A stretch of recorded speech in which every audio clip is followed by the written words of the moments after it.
seberapa parah itu, Dok? Cukup parah. Maka dari itu, untuk keselamatan Mas Rehan, kami menyarankan melakukan transplantasi hati.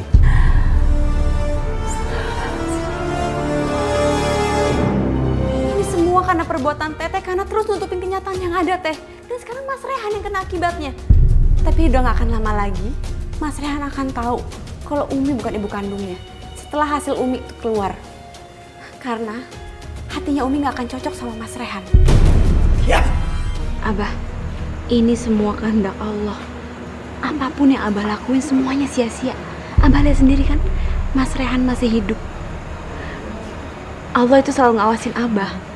Jadi Abah harus hati-hati. Jangan sampai Allah murka sama orang-orang zalim seperti Abah. Abah, aku mau lihat keadaannya Mas Rehan.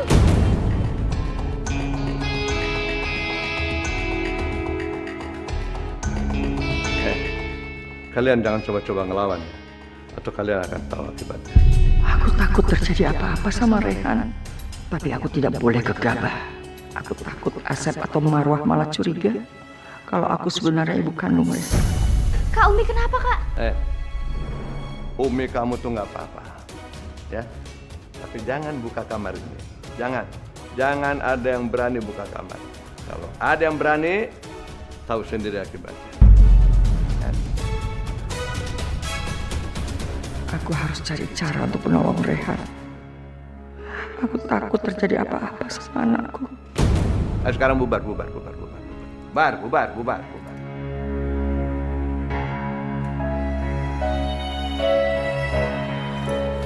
Mbak, mana kunci kamar? Cepat kasih kunci serep kamar Abah. Cepat! Tapi Mbok takut dimarahin sama Abah. Kalau ada apa-apa sama Rehan, tanggung jawab. Mau? Cepat kasih. Mbok, kuncinya kasih aja sama Uwa. Lagian kita kan harus nyelamatin Umi sama Aa. Ningsi takut kalau mereka berdua ada apa-apa. Nanti kalau Abah nanya, Mbok bilang aja kalau Uwa yang minta. Kenapa takut sama Uwa? Ya Uwa, ini Uwa. Gitu aja lama banget. Tadi kasih.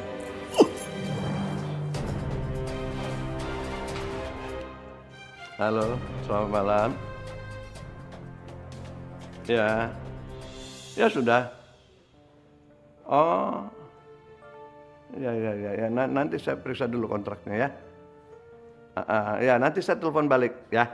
Saya periksa dulu sebentar. Males gini hari. Periksa kontrak. Kalau bukan proyek besar, males banget ngurusnya. Si Asep pergi. Aku harus buru-buru buka kunci kamarnya. Rehan, bangun sayang. Tolong. Tolong. Rehan!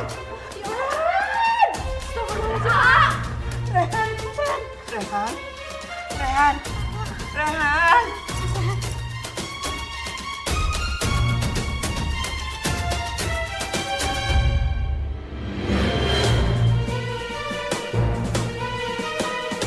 Ya Allah.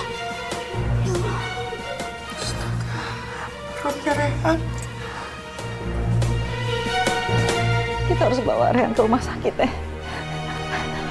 Tolong, Teh. Tolong! Pak Badrun! Tolong! Tolong! Pak Badrun, ya tolongin. Pak Badrun, tolong Pak Badrun, jangan diam aja. Sok atuh. Sanes gitu, Wak. Kita teh takut dimarahin sama Abah. Kalian teh kumaha? Takut gitu sama Abah?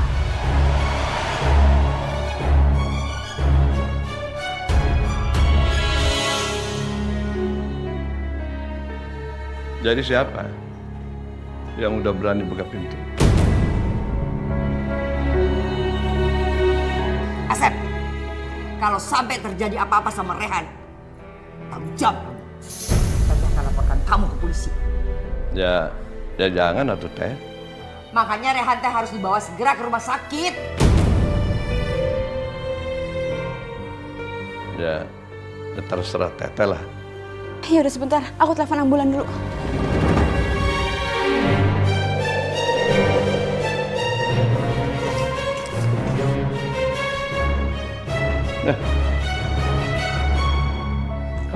masih di situ?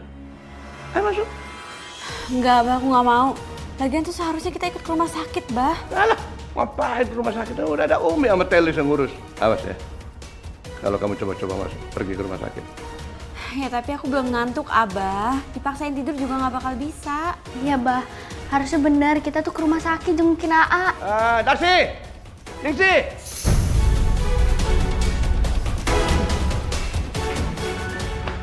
Iya, Abah. Iya, Abah. Abah mau mandi, ini jagain. Jangan sampai dia pergi ke rumah sakit, ya? Iya, Abah. Bang Ningsih, aku mau istirahat aja ya di kamar. Kalian duluan aja. Tapi Afifah, nanti kalau Abah nyariin gimana? Kan kita berdua suruh jagain kamu. Udah nggak apa-apa, aku kan di kamar nggak kemana-mana. Ya udah nggak apa-apa.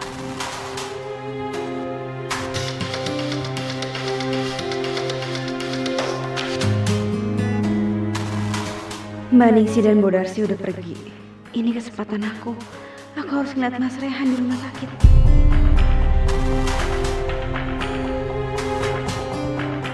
Surga di telapak Subhanallah, walhamdulillahi, wa la ilaha illallah, wa la wahdar. Rehan, bangun. Bangun, Rehan. Wah, nggak tega lihat kamu seperti ini. Cepat bangun, Rehan.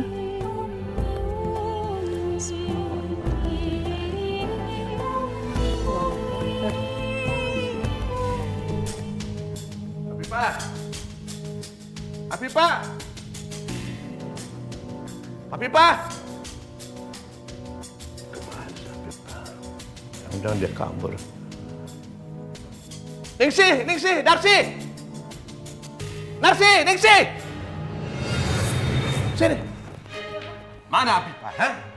Tadi kan kalian cuma jagain. Mana sekarang? Mana? Tadi Afifah bilang kalau dia bakal masuk ke kamar kok, Bah. Demi Allah. Tapi mana? Apa? Gak ada, mana? Hah? Iya, Bah, tadi ngomongnya kayak gitu.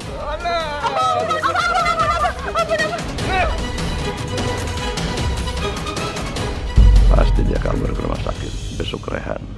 Dasar bini durhaka. Dilarang pergi masih kabur juga. Ya Allah, selamatkanlah Rehan. Hamba belum siap kehilangan anak hamba, ya Allah.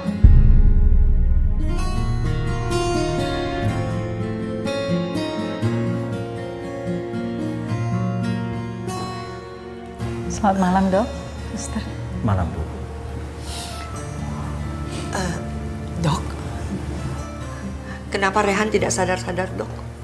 Sebenarnya apa yang terjadi, Dok? Apakah keadaan anak saya kan baik-baik saja, Dok? Bu, hasil pemeriksaan Mas Rehan di laboratorium menunjukkan kalau adanya trauma karena benda tumpul yang mengenai bagian hati Mas Rehan.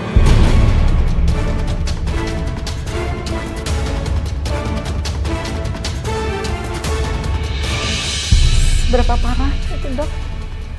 Cukup parah. Maka dari itu, untuk keselamatan Mas Rehan, kami menyarankan melakukan transplantasi hati.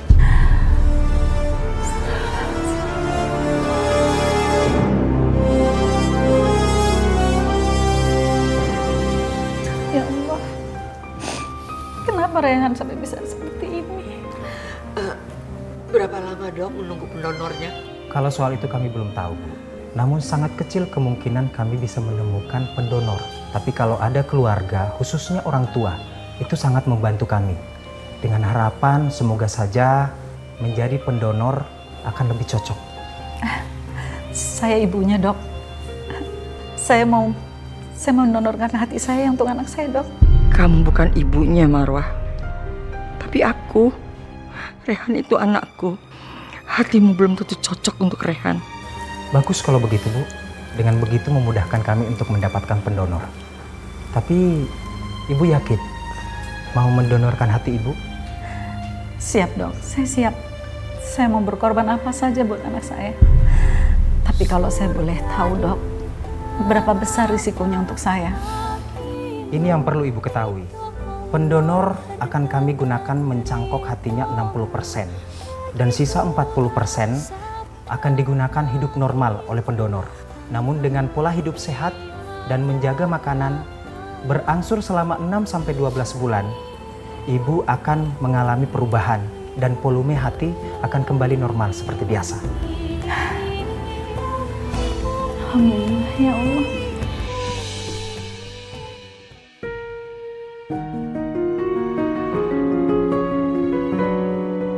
Ya Allah, cobaan apa lagi ini?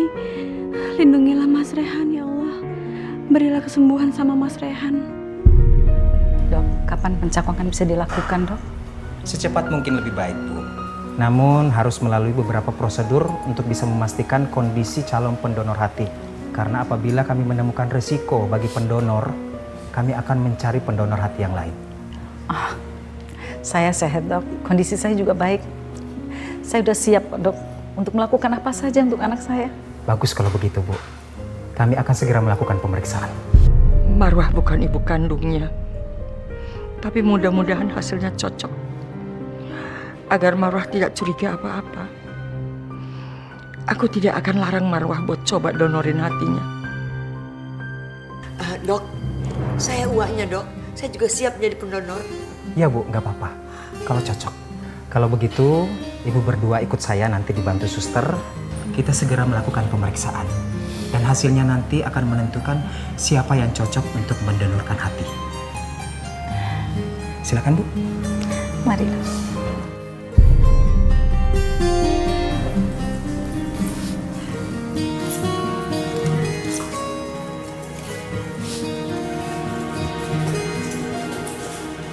Ngapain kamu kesini? Ini semua karena perbuatan Teteh, karena terus nutupin kenyataan yang ada, Teh. Dan sekarang Mas Rehan yang kena akibatnya. Tapi udah gak akan lama lagi, Mas Rehan akan tahu kalau Umi bukan ibu kandungnya. Setelah hasil Umi itu keluar. Karena hatinya Umi gak akan cocok sama Mas Rehan. Ya. Kalau kamu peduli sama Rehan, tidak usah banyak ngomong. Harusnya kamu berdoa. Mendoakan Rehan biar cepat sembuh dan mendapatkan donor hati yang cocok. Ngerti? Ya.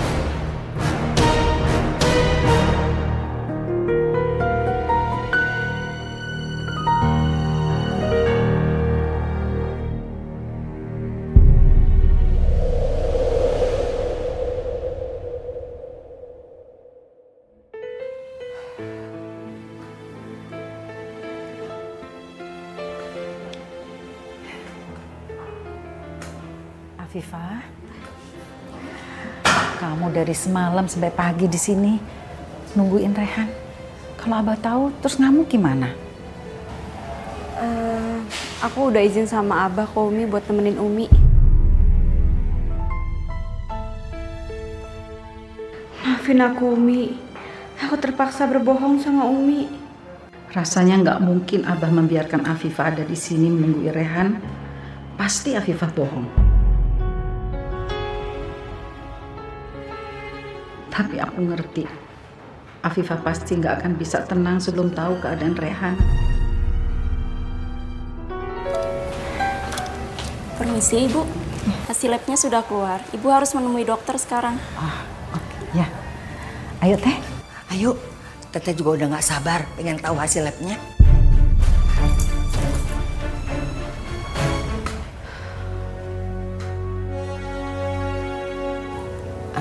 Dok, bagaimana hasil lab saya?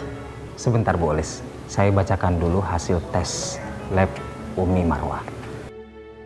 Hasil tes dari laboratorium menyatakan kalau hati Umi tidak cocok untuk transplantasi ke tubuh Mas Rehan. Ya Allah, kok nggak cocok sih dok? Saya kan ibunya. Kemarin dokter bilang kalau orang tuanya itu pasti cocok kalau transplantasi hati sama anaknya. Mudah-mudahan dokter tidak curiga kalau Umi bukanlah ibu kandungnya Rehan. Umi Marwah, biasanya memang kejadiannya seperti itu. Kedua orang tua akan cocok menjadi pendonor untuk anggota tubuhnya ke anak. Tapi tidak semuanya pasti seperti itu. Karena dalam kasus tertentu pasti ada yang tidak cocok. Seperti saat ini, Umi Marwah tidak cocok menjadi pendonor buat Mas Rehan. Pasti suami Umi yang cocok. Jadi hanya dia harapan kami satu-satunya untuk bisa menjadi pendonor hati buat Mas Rehan. Ya Allah, Abah nggak akan mau mendonorkan hatinya buat Rehan. Kalau hasil lab saya cocok tidak dok untuk Rehan? Sebentar ya Bu.